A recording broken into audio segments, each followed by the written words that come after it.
Let's go ahead and form up this piece of 3/16 material. It's 2 inches wide and is 4 feet long. The grain is running this way just because it came out of a 4x8 sheet. Generally, you would want your grain running in the direction of the roll. We are going to roll this up to a 15-inch inside diameter. We've left the hot rolled out edge on for simplicity, but generally this is sheared off on both ends because you do not want to leave a hot rolled edge on a piece of material. So we need to set the pinch. We're going to put this into the machine. So over here on the side, you're going to have to set the pinch. So bring this up until it's tight. Again, always work in the center of the machine. These are barreled shape. It is bigger diameter in the center than on the end to help with the barreling of the piece of material. Always work on center of the machine, not on the ends. Again, make sure that's tight there. And then bring this all the way down. I'm going to leave the handle at the bottom, 3/16 plate for repeatability. So if you're going to do another roll, that your pinch is the same pressure. That is very important. Let's pull this out. Come to the other side of the machine. We're going to pre-roll.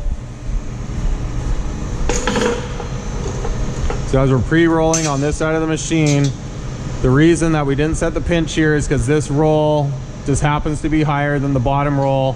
This goes in on an angle and then you don't get your proper pressure.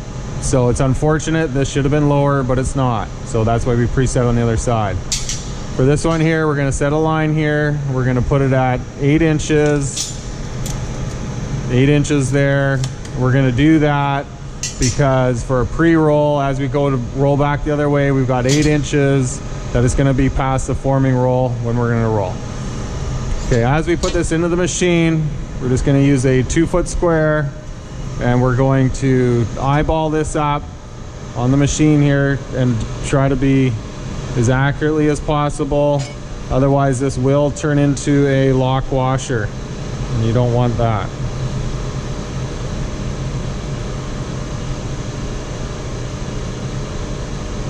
Okay, this is just the pre-roll, but we still want to be square. Okay, so that's into the machine. We're going to feed this in till it just touches, just like that. We're going to bring this roll up, and what are the numbers are going to be? I'm going to bring this one up to 56 for this one here, just because I've done this before. Again, the machines are all about the numbers, the pinch for repeatability. So as soon as you have your numbers, things are very easy, but without this, it would be hard to guesstimate. This would become from past experience for certain materials with certain diameters, kind of knowing your numbers of the machine. Let's feed this in. We're going to feed that in until the white line is in the middle. And it looks like we're going to be going a little bit over here. Got a little bit aggressive on this one. That's all right. Sometimes it's better a little overbent than underbent. This is a one-shot operation on this side of the machine. It is hard to redo what we're doing. To take the bend out, what we could do is we can put a little board in here, work this backwards, and work the bend out of the machine. Especially with bigger material, it's gonna take a little more pressure. So for this one here, what we're gonna do is we're gonna take it out of the machine, bring it back this way. You can see it's not touching the rolls here anymore. If this thing was underbent, what we'd have to do is use this as a press and press into this location. So coming up like this, bringing those up, press, bring it out, press, bring it out. So you're basically just bumping in more bend into the material. Obviously, it's a lot easier to do with sheet metal than something with thicker material. Let's come back over to the other side of the machine. We'll check here. Obviously, it's just a little bit over, so for ease, simplicity of this machine, I'm just going to come over to this vise, and I'm just going to take some bend out. Very easy with narrow strips. It's very simple. There's not a lot of pressure here to even take this bend out. To put this bend in by hand would be a little bit difficult. So obviously a lot easier to machine. So very easy to take the bend out. There it is right there. Almost even took this a little too much out, so I'll just put a little bit more in right there. Double check that, and then perfect, bang on. So real simple that way. Let's come over to this side of the machine. Let's put it in the center again. Bring it up so it's square. Sometimes you can feel this rock back and forth, especially the bigger plates, and know that it is square this way. Drive this in.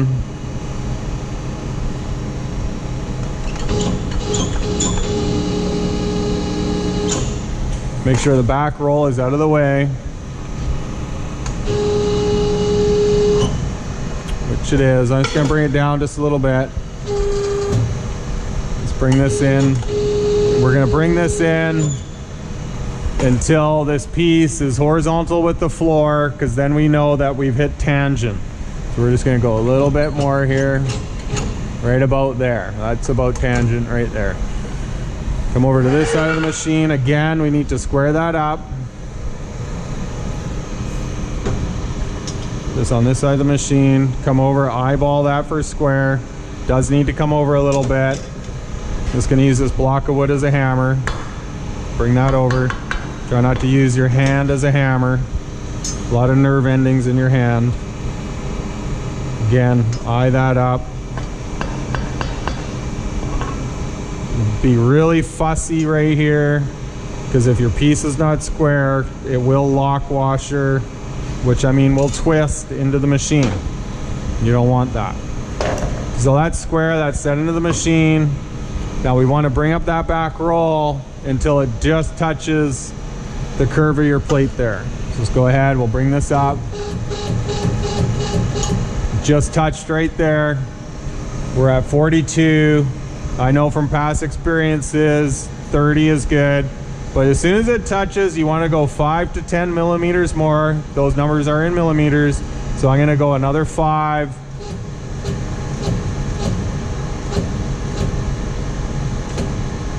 Or 6. I was 35, yeah, so a little bit more, 6 or 7 there. So halfway. Again, when you touch these buttons, it takes about 3 little taps to get it to go a mil. So getting comfortable with the buttons, bringing the back roll up, and working those numbers as well. So this is in. So right now, as we can see, we're at the front of the machine. Our leading edge is pre-bent, because as we roll this would not bend. And our trailing edge is flat, and this will bend as we go through the process. So we always, with this machine, you always have to pre-bend the one end. There we go. You could pre-bend both ends, but it's unnecessary. So let's go ahead, drive this into the machine.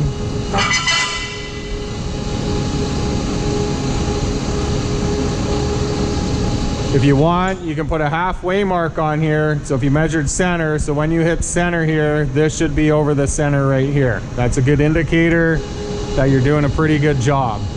This here, I can tell that's about halfway, so that is pretty close. Again, making sure that this lines up at the bottom. You can tell we got to go a little bit more. From past experiences of this machine, I know we need to go 2, 3, 4, maybe even 5 more. So this is my leading edge, it's got the mark on it. Just put this back into the machine. Again, tap that from side to side. Make sure it's square. This is where you can't use the square anymore, because the square is not going to work, but you can rock it from side to side, and that's about it.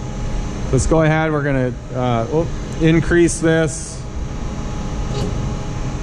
to 30. So I'm going to go another 5 here. Just going to get a little more aggressive on this one.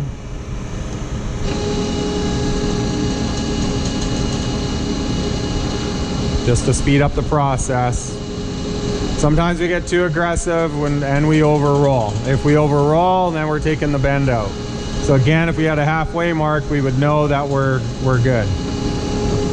Again, you can see it's just starting to come off a little bit. If this was a bigger piece of material, you'd have to re-square your piece, loosen, maybe retighten, re-square, and then continue. Watch for never double stacking your material underneath. If this does overlap, then obviously this could damage the machine by double lapping that material with the bearings on either end. We don't want that. So we got about another inch to go. So I think we should roll this one more time. Whoop. Pull that off there.